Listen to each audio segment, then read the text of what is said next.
tere, siin Tauno. Selles videos vaatame rekursiooni ja vaatame seda siis sellise viiruse leviku näitel. Ja teeme siis sellise funktsiooni, mis saab ette nakatunud inimeste arvu ja koefitsiendi, mitu inimest siis üks inimene nakkab päeva jooksul. Rekursioon ongi siis selline funktsioon, mis siis kasutab iseennast korduvalt. Nii et teeme siis sellise funktsiooni nagu viirus, def viirus, ja paneme siia siis, anname ette nakatanud inimesi ja koefitsient. Nüüd siis teeme sellise funktsiooni, et ta seni nakatab neid inimesi, kui kogu inimkond on nakatunud. Ehk siis kontrollime siin, kui nakatanud inimesi on rohkem kui siis 7 800 000 000, ehk siis kogu inimkond ümardatult siis. Et siis väljastatakse, et kõik on nakatunud.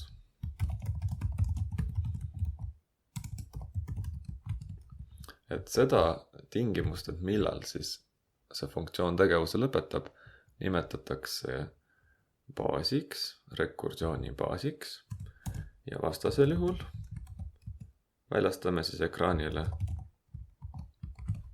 nakatunud on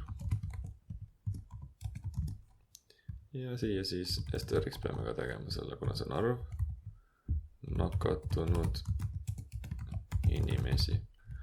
Et kuidas siis see muutus toimub? Muutus toimubki siin, et rekursiooni puhul kasutame seda sama funktsiooni uuesti. Nii et trükime siia viirus ja anname talle ette siis nüüd uued arvud, et nakatunud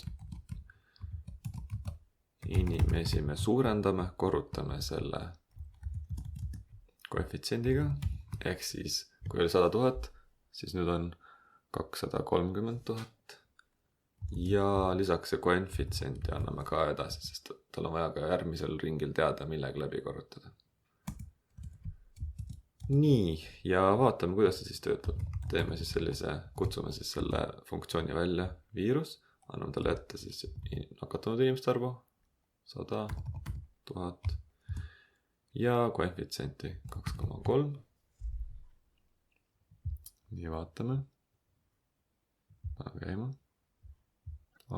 Nakatunud inimesi. Siin samamoodi nakatunud inimesi. Nii, ja nüüd töötab. On näha, et tõesti, algus on 100 000, järgmine on siis 230 000, aga see korrutamine siis programmeerimisel tekitab selliseid huvitavaid asju, et see on programmeerimisel üks selline viga, et komadega arvude puhul juhtuvad siis sellised asjad, et ei tule nad päris täpsed. Praegu me lihtsalt teeme siis siia round.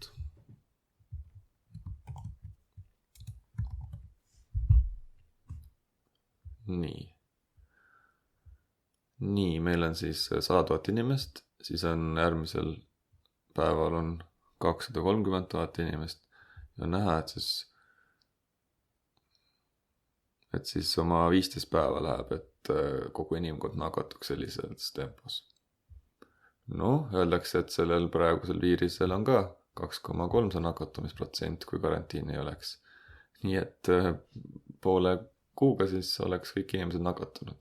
Proovime siia teise arvega, näiteks ma panen siia algusesse 1000 ja panen nakatumise protsendiga suurema 5%. Et iga inimene siis 5 inimest nakatab. Sellisel juhul algab 1000 ja piisab 10 päevast. Vaatame täpsemalt, kuidas see funktsioon siis töötab. Ma vajutan seda debug nuppu ja F7-ga ma siis hakkan järjest vaatama. Funktsioon saab ette 2 arvu, 10 000, mis on nakatunud inimeste arv ja mitu inimest siis edasi nakkab, siis koefitsiendiks 5. Nii, kas 10 000 on suurem kui 7 800 000 000? ei ole. Minnakse siia else osasse. Väljastatakse see ekraanile. All on nakatunud 10 000 ja nüüd siis nakatunud inimesi korrutatakse läbi selle koefitsiendiga. Ehk nüüd on siis 50 000 nakatunut. Ja võetakse see funktsioon uuesti algusest peale. Nüüd vaadatakse, kas see 50 000 on suurem kui see. Ei ole, väljastatakse ekraanile. Nii. Vaatame siis. Jõutakse siin 6 miljonini. Nii, kas see on suurem? Ei ole.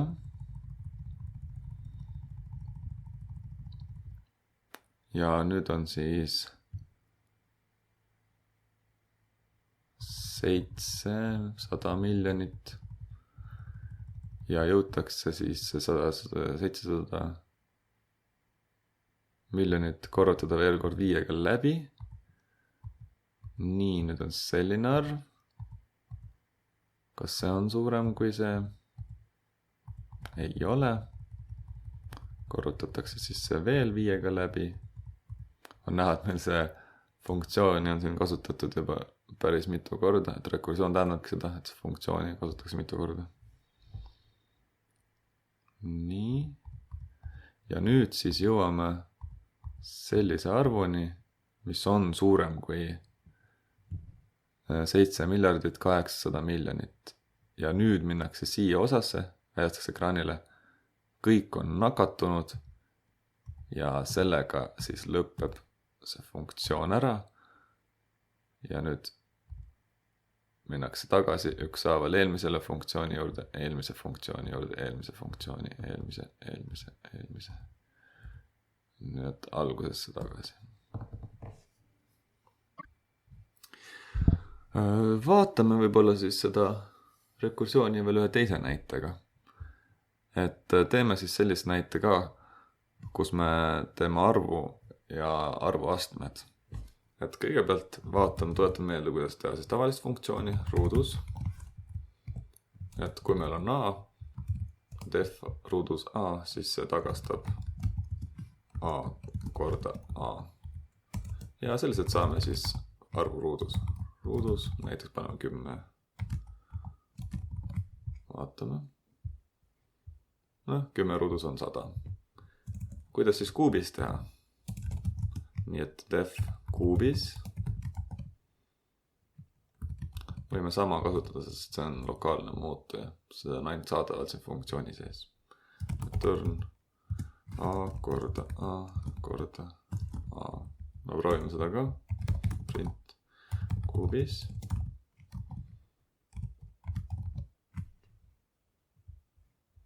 Tõesti, on 1000. Aga nüüd ongi see, et kui me tahaks mingit suuremat astet, et kuidas siis seda teha? Et teeme siis siin sellise rekursiive funktsiooni nagu def astenda. Ja teeme nii, et saab ette a, mis on siis astme alus, ehk siis mida me astendama hakkame, ja b, mis on siis astendaja. Näiteks ruudu puhul oleks siis a meil oleks 10 ja b oleks siis 2 ehk ruudus. Teeme seda selliselt, et hakkame seda astendama ja siis hakkame seda b-d vähendama. Ja näiteks kui see b on 5, siis kõigepealt korrutame a-ga läbi ja vaatame, kas see b on võrdne juba 0-ga ja kui ei ole, siis korrutame veel kord a iseendaga läbi ja nii edasi, nii edasi. Kui b jõuab 0, et siis ta tagastab 1, aga vastasel juhul tagastab siis a korda ja millega ta korrutab? Selle sama astendamise funktsiooniga, aga siia paneme siis uuesti a ja vähendame b-d 1 võrra. Nii ma kommenteerin need välja. Ja selle kommenteerin ka välja. ja väljastame ekraanile siis näiteks astenda 10 astmel 5. Proovime. Tõesti on 100 000 ja vaatame seda programmi ka nüüd samm-sammuliselt. Nii. A saab väärtuseks meil siis 10, siin all on näha ka ja B on 5. Nüüd kas B on 0? Ei ole. Ja siis minnakse jälle siia sisse ja teatakse meelde, et A korrutatakse mingi arvuga, aga millega? Nüüd selle saame siit teada, kui me läheme siis siia funktsiooni juurde ja vähendame seda B-d 4 võrra, tähendab 1 võrra. Nüüd siis B on 4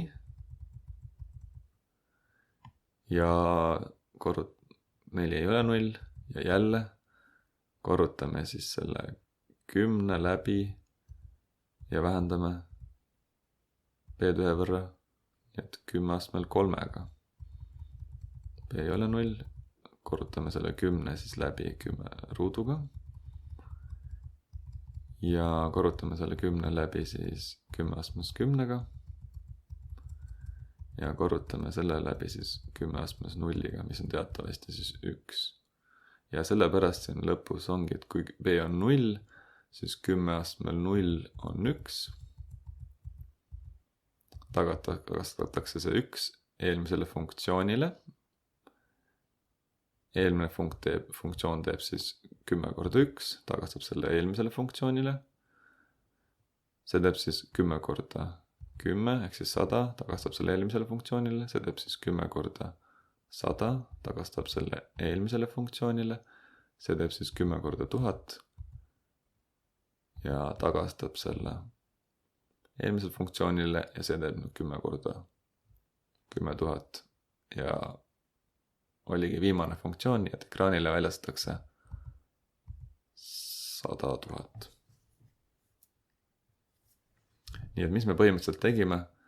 Me jätsime selle astendaja meelde, hakkasime seda ükshaaval vähendama ja senimaani, kuni see astendaja on 0, ehk siis arv astmes 0 on 1, siis tagastatakse 1. Ja rekursiivselt siis viimane funktsioon annab tagasi, siis kõigepealt 1, siis 10, niimoodi, kuni lõpuks jõuame tagasi 100 000-ni. Nii et proovige, katsetage ning mõelge, kuidas need rekursioonid siis töötavad. Edu nuputamisel!